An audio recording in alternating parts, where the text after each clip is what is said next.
Estamos en un nuevo episodio del Cubo.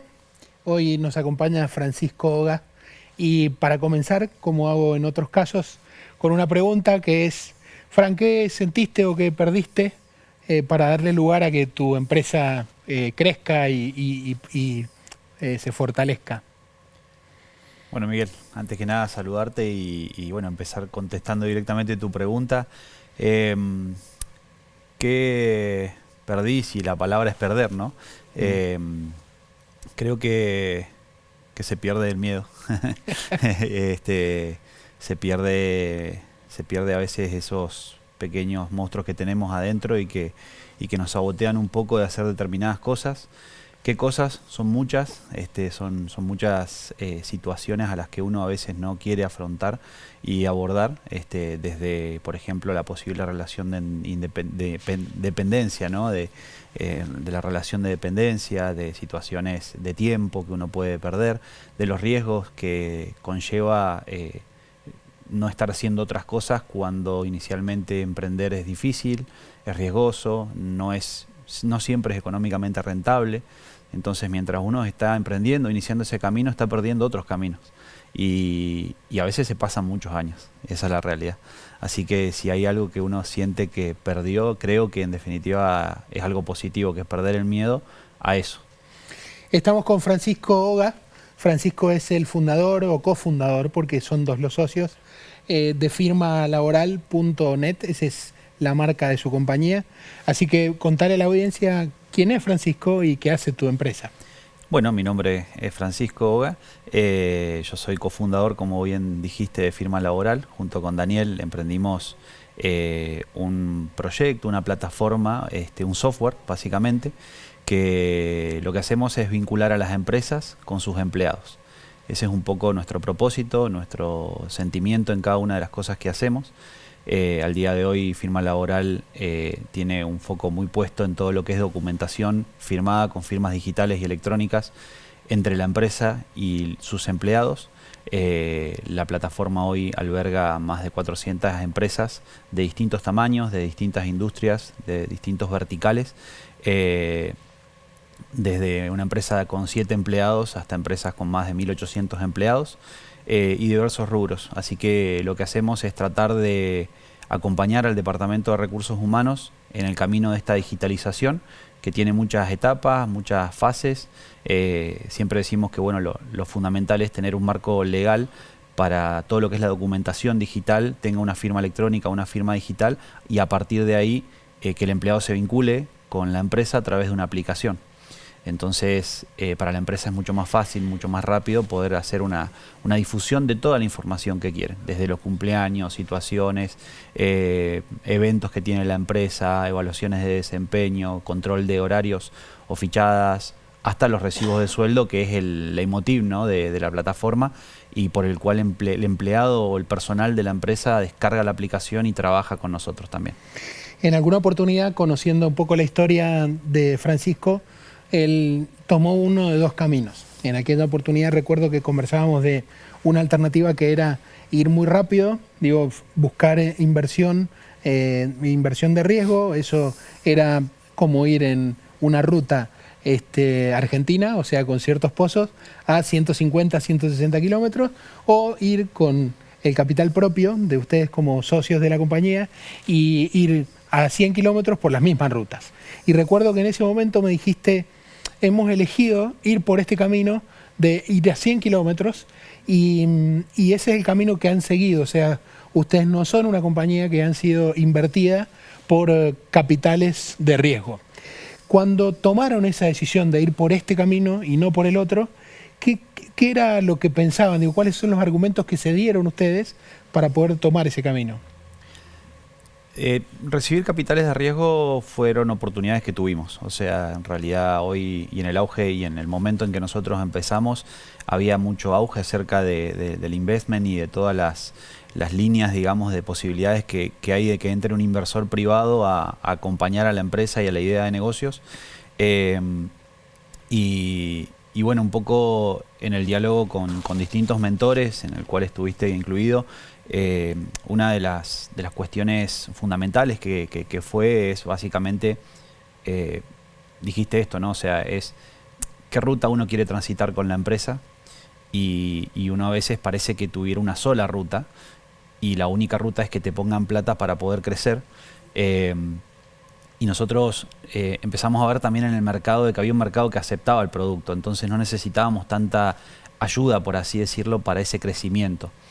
Y también nos preguntamos qué crecimiento queríamos, ¿no? O sea, si queríamos un crecimiento, por así decirlo, amplio y extremadamente grande, o algo más ordenado, más prolijo, que obviamente íbamos a tener que dejar mucho en la mesa, porque obviamente empresas que se fondean tienen una actitud mucho más agresiva en el mercado y demás, pero bueno, fue básicamente eso, ¿no? O sea, la decisión de la filosofía de vida que uno tiene atrás de lo que hace todos los días trabajando, y cuál es la visión que uno tiene de su día a día también.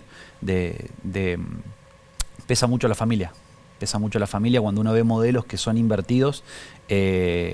Por lo general tenés un board o un grupo, un consejo directivo de la empresa que va a empujar determinados resultados a vos como emprendedor y te va a poner en determinadas situaciones. Te van a acompañar probablemente, nosotros así lo vemos con muchos colegas emprendedores, pero también la velocidad a la que te subís, como vos dijiste, el nivel de exigencia al que te subís, tenés que definir si vos lo querés en tu vida, en tu persona. Y por suerte, digo por suerte porque fuimos encontrando personas que trabajan en este mundo del bootstrapping, que se dice, que realmente pregonan esto, ¿no? Y te hacen ver esas diferencias. ¿Y qué es lo que pasa? Quizás hoy sea un poquito más maduro todo esto, pero hace 5 años, por ejemplo, era emprender tu empresa y llevarla a hacer un elevator pitch, a lugares donde recibas inversiones, y aparecían inversores grandes, pero también pequeños, que te querían quedar con parte de tu facturación, que aportaban algo, pero no mucho.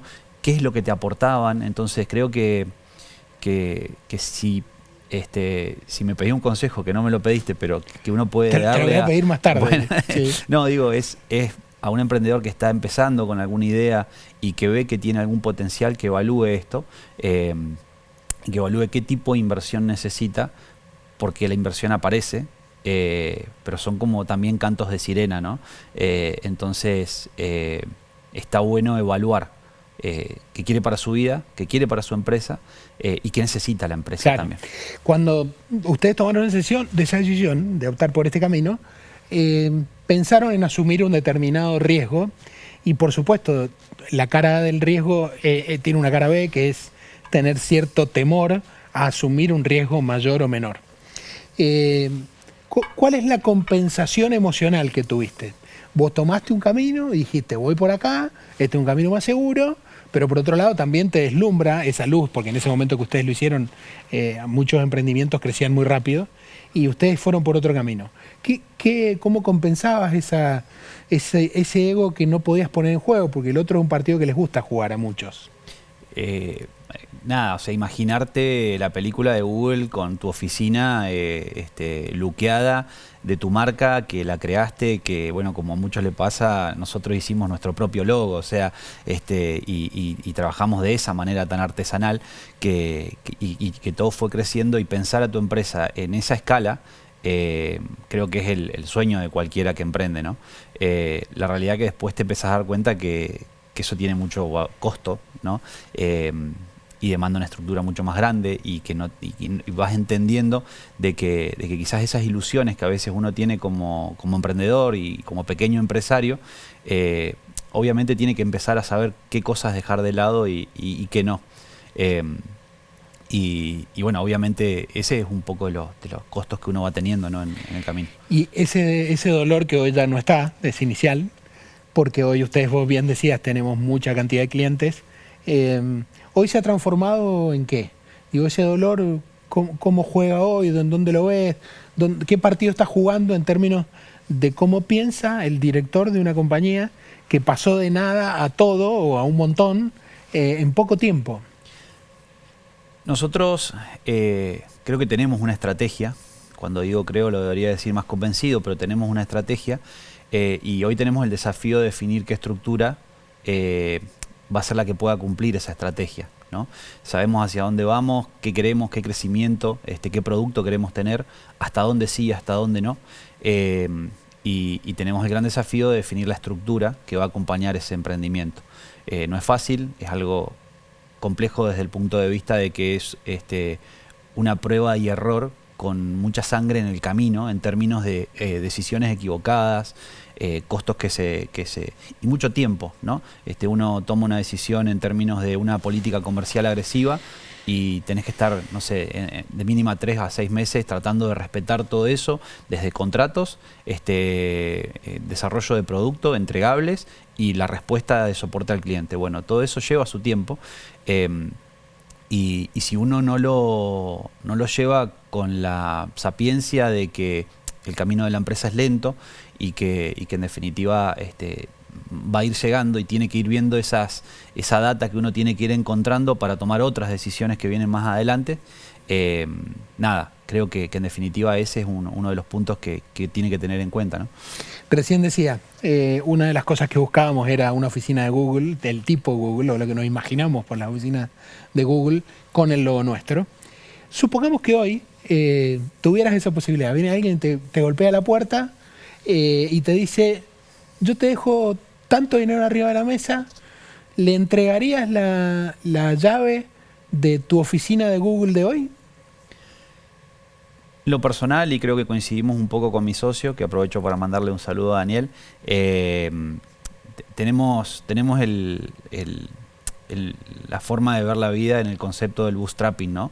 Que es justamente esto, ¿no? La empresa que crece y que se desarrolla sin la necesidad de recibir inversión. El investment va a existir y obviamente va a tener otra velocidad la empresa y van a jugar quizás otras carreras que nosotros no estemos. Orgullosamente digo que a veces entramos en la otra carrera y ganamos clientes de empresas que fueron invertidas y eso es lo que te va dando la pauta y afianzando la decisión de decir sigo por este camino, de no recibir determinadas inversiones. Obviamente uno construye una compañía o una empresa con la visión, quizás esto por la suerte que uno tuvo de poder haber estudiado y haberse formado en ciencias económicas, de que de alguna manera va a tener en algún momento un valor la compañía, va a tener un capital y obviamente la empresa como todo llega un momento que la estructura se vuelve quizás más grande que tus capacidades, entonces tengas que poner gente más capaz y tengas que darle una estructura que quizás no dependa tanto de vos la empresa. Esa visión que tenemos, que seguramente en algún momento la vamos a cumplir, seguramente nos va a agarrar a los dos socios y nos va a sentar y nos va a decir, bueno, ¿y ahora qué?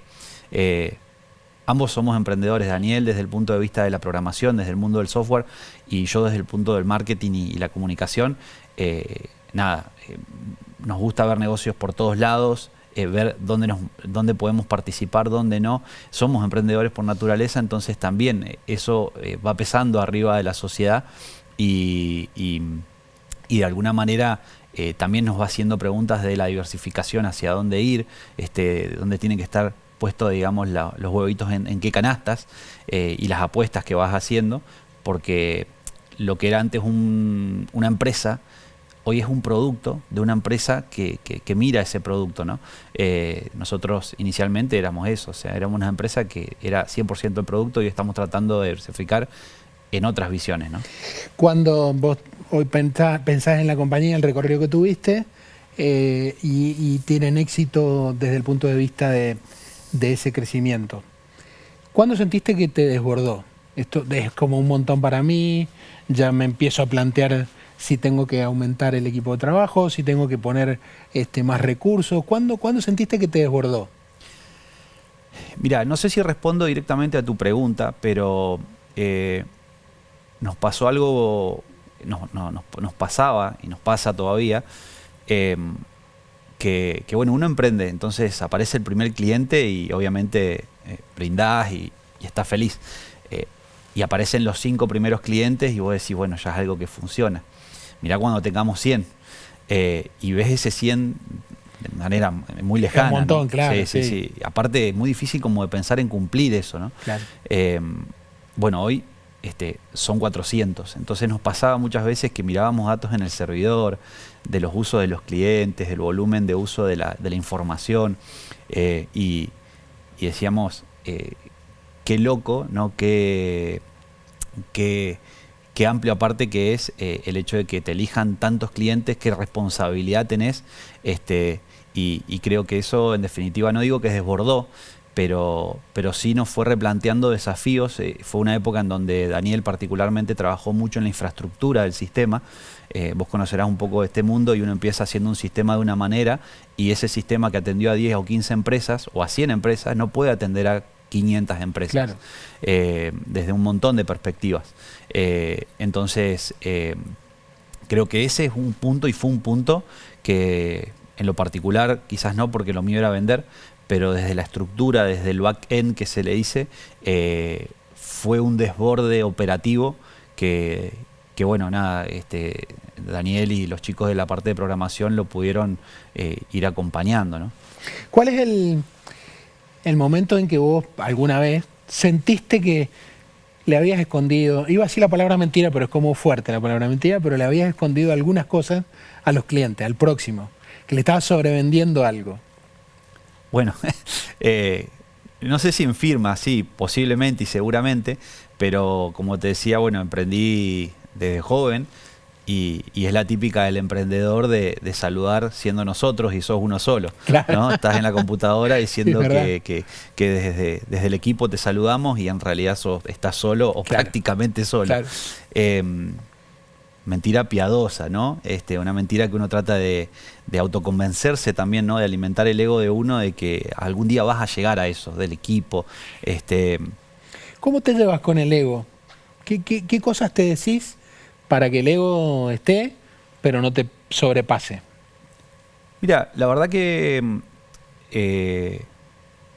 obviamente el ego me parece una herramienta de doble filo en el rol del liderazgo, ¿no? Pero me gusta verlo más como un socio que me ayudó, más que algo que me pueda estar saboteando, ¿no? Y creo que en definitiva eso es importante entenderlo del ego. Cada uno tiene su esencia y su forma de ser y tiene que ir analizando obviamente cuáles son las cosas negativas que pueden impactar en los equipos de trabajo que uno maneja, de su ego, de su propio ego. Pero abro un paréntesis importante, ¿no? Que es el primer camino que hace uno como emprendedor necesita tener el ego acompañándote. Creo que es un bastón que acompaña en una subida que a veces es muy cuesta arriba, y si no tenés esa confianza en vos mismo de que determinadas cosas se pueden lograr, certeza, diría que sería el segundo paso, ¿no? Decir si esto realmente se puede lograr y yo lo puedo lograr y nosotros como equipo lo podemos lograr. Porque para mí era muy normal, justo antes de venir a la charla con vos, me pasaba de decir, bueno, hubo momentos en la empresa en donde uno no estuvo con el ego tan arriba, ¿no? O sea, de 10 y estaba en 7, en 6, a veces había dudas, a veces había otros proyectos que se cruzaban en el camino, clientes que te decían que no, clientes que se daban de baja, clientes que por ahí no acompañaban a ese proyecto y el ego enseguida va a -5, ¿no? Y pensando en eso agradecía, ¿no? la posibilidad de tener un socio, factor fundamental. A veces veo mucho emprendedor que se quiere aislar solo, que quiere emprender y guardar esa idea hasta que realmente pueda llegar a conseguir un inversor. Y en lo particular en la vida, digamos, societaria, creo que el socio también acompaña eso. Cuando el ego está en -5, te ayuda al 3, te ayuda a llevarlo al 6 y ahí es donde se va equiparando todo, ¿no? Y espero haber hecho al revés, ¿no? Cuando el ego de mi socio Claro. quizás ya estaba abajo, bueno, haberlo acompañado. Estaba pensando que tu socio Daniel, no sé si se imagina que él es un empujador de egos. Probablemente no, así que se va a enterar. Cuando tienen estas situaciones de decisiones complejas, eh, ¿cómo ustedes llegan a un acuerdo? ¿Tienen alguna manera de llegar a un acuerdo? ¿O están mucho tiempo pensando en cómo resolver esas discrepancias?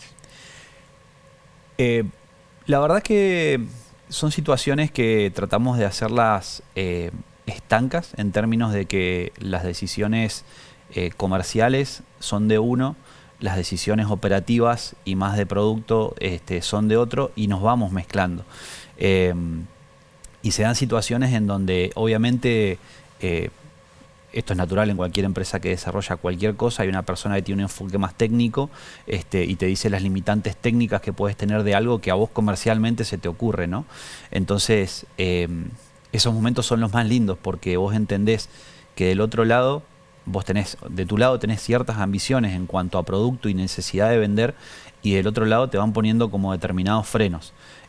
Ahora, llegan momentos en donde también del otro lado, de alguna u otra manera, aceptan la visión que vos tenés y aparece en el producto. Y cuando ves eso en pantalla, porque lo nuestro es software, cuando lo ves puesto en pantalla decís, bueno, del otro lado me dieron lugar a lo que nosotros por ahí creemos que necesitamos, porque también uno no tiene la voz de la verdad, ¿no?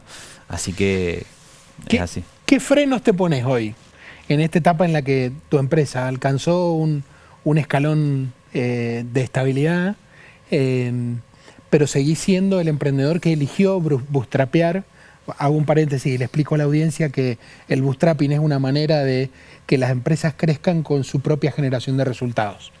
Entonces, volviendo a la pregunta, ¿cómo hoy te imaginas manteniendo esa filosofía, pero tratando de acelerar, de pasar de 400 a 800, 900 o 1000 clientes? Mirando la caja. En esto hay que ser profundamente analítico, de saber hasta dónde uno puede, hasta dónde uno no, y tomando ciertas decisiones que acompañen al producto. Nosotros hoy estamos en un camino de inversión sobre el producto y no tanto sobre el marketing, porque entendemos de que el mercado es un mercado que demanda producto y que en la medida que resuelvas determinadas cuestiones puntuales de nuestros clientes, el cliente más te elige, ¿no?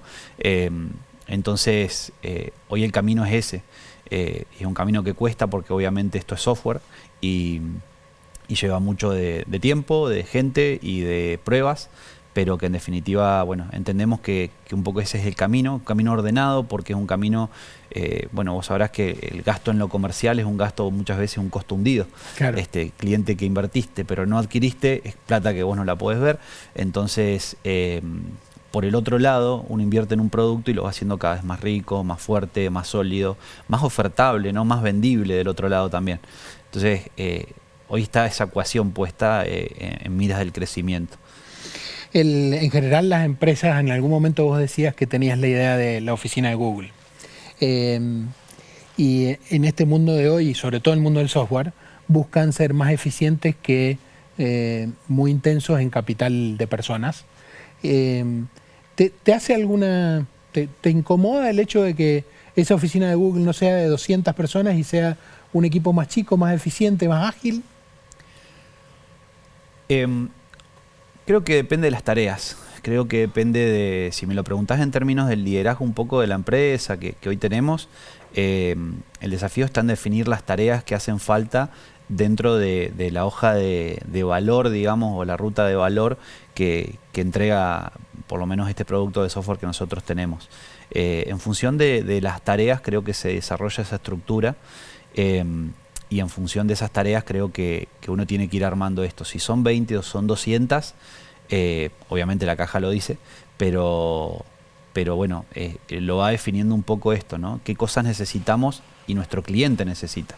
Nuestro cliente no solo necesita un buen producto de software, sino que, no sé, cuando se envía una factura llegue lo más rápido posible a la bandeja de entrada, porque si no se corta un servicio y tenés que tener gente en administración para que pueda cumplir con eso y resolver rápido eso. Un cliente hoy en la mañana tenía que presentar 200 recibos a una empresa petrolera y tenían un problema de exportación y tuvimos que resolverlo con alguien de soporte técnico. Necesitas 1, 2 o 3. Ahí están las definiciones del rumbo, ¿no? Del camino de la empresa. ¿Y cuál es el rumbo o el camino? ¿En qué están y para dónde quieren ir? Bueno, nosotros hoy estamos, como te decía, en este camino de definir un poco la estructura, pero también apuntamos a diversificar en otros productos relacionados al software. Sabemos que la cartera de clientes que nos acompaña, cada cosa que le proponemos, lo ven como algo sólido y algo que va a funcionar y que en la realidad funciona. Cuando nosotros empezamos vendiendo firmalaboral.net, inicialmente no teníamos una aplicación. Entonces nos decían las empresas, pero voy a tener a mis 200 empleados teniendo que entrar desde su computadora para bajar un recibo. Bueno, en un momento fue así. No era fácil imaginarse hoy que con una aplicación los empleados iban a poder entrar y salir de la empresa con su control horario, ¿no? Y hoy lo hacemos así. Entonces, me parece que el camino está ahí, ¿no? En ir aceptando las cosas que a veces se van haciendo más de la normalidad y poniéndolas dentro del producto que uno va teniendo, y en función de eso, bueno, definir también si hay productos que son compatibles con la parte de recursos humanos, que es donde nosotros estamos, o aceptar invitaciones de las partes operativas, de manejo de flotas, de formularios y otros puntos que coinciden un poco con lo que es la digitalización de la pyme, ¿no? De la pequeña y mediana empresa. O sea, hay un dolor, como hoy se dice, que la pequeña y mediana empresa tiene que crecer ordenadamente. Y ahí es donde queremos acompañarlos nosotros, ¿no? En la digitalización de determinados procesos, ¿sí? Con un enfoque muy cercano, con un enfoque de asistencia casi directo, y siendo esa empresa que acompaña al cliente.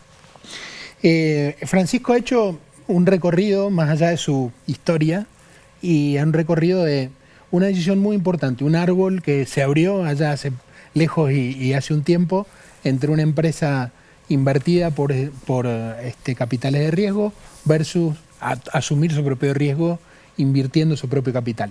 Eso lo marcó mucho, pero para el que está mirando esto es una elección, es una decisión. No todas las compañías crecen aceleradamente, hay otras compañías que crecen al ritmo que su propio resultado se los permite. Esa es una alternativa que el mundo emprendedor también tiene y que es válida y sobre todo es para quienes tienen esa tendencia a ser más prudentes, a manejar mejor o a gestionar mejor no solo el riesgo, sino las emociones que están asociadas a este riesgo. Y para finalizar quiero dejarte un pedido muy especial. Hay gente que está mirando este programa en vivo o hay gente que lo mira on demand después por YouTube. ¿Qué consejo te gustaría que escuchen de vos esas personas que probablemente estén antes que vos y están en 0 clientes todavía? Mucha paciencia, persistencia. Yo en lo personal soy una persona sumamente ansiosa. Entonces, por eso vuelvo a repetir que el ego a veces te va jugando ese en contra porque sos ansioso y querés ver resultados. Y esos resultados quizás un inversor te los pueda resolver, ¿no?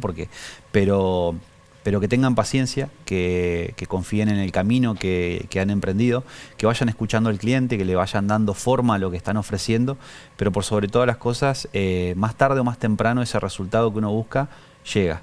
Y que no pierdan el hilo en el camino, que realmente se animen a lo que sienten hacer, y más aún si está relacionado con el propósito, el gusto de la persona, del emprendedor, ¿no? Más tarde o más temprano uno encuentra, si va escuchando los mensajes dentro del mismo mercado, con humildad, con aceptación, con entender de que hay cosas que hay que modificar, no estar enamorado de su propia idea, ¿sí? Sino ser una persona que sea receptiva, y la empresa tiene que ser receptiva. Así que, nada, es un consejo, ¿no? O sea, lo único que se empieza desde arriba es un pozo. Entonces, bueno, por ahí podemos cerrar con eso, ¿no? Excelente. Muchísimas gracias, Francisco. Miguel. Nos vemos en el próximo episodio. Gracias. Gracias a vos, Miguel.